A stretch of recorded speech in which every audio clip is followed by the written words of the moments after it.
Hey, good evening. It's Tuesday night at like 10:45 or something like that. It's not too late. Today was a big day at the shop working on Max's car. It was kind of the last long, heavy lifting day, as I keep calling it. So today we focused on putting the differential back in the car, which we got done. We got the front links in, we changed the diff fluid, we changed the trans fluid, we installed the drive shaft, torqued everything to spec, and that takes a ton of time.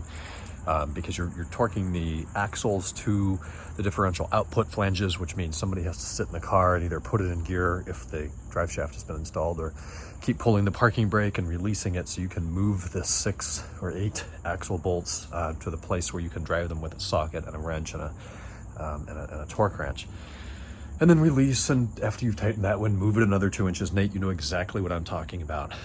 So we worked on that today. We got a lot done, and then we kind of got hung up at the exhaust. We got the exhaust all but put back on, and then realized that 2 of the studs that are welded to the header sections of that pipe had sheared off previously in the car's life. I don't know, the exhaust was removed at some point before, and the studs were not quite as long as they should be, which meant that as we put the exhaust back on and tried to put the nuts back on the cat section of the pipe, you know, because the stud sticks through that, and we tried to put it back on, there wasn't enough thread for the nut to bite.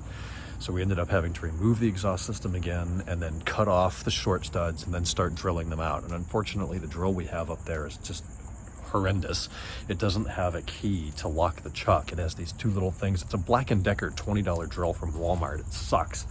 So we're going to bring one of the Craftsman's from the house, and then we will be able to drill out the other stud tomorrow, use new hardware, shove those in there, put some fresh nuts on there, and get the exhaust reinstalled. And once that is done, we've got to torque the front wheels.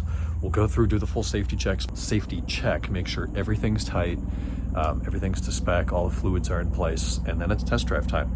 And we pray to God that the diff seals don't leak, but more importantly, the rear main seal doesn't leak. I know those are super, super sensitive seals to install. Lyric Motorsport did 5 of them on Kenan's M5 before getting it right. It just sucks.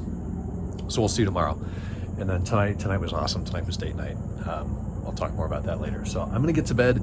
It is late and I'm tired, and I will talk to you guys on Wednesday. Good night.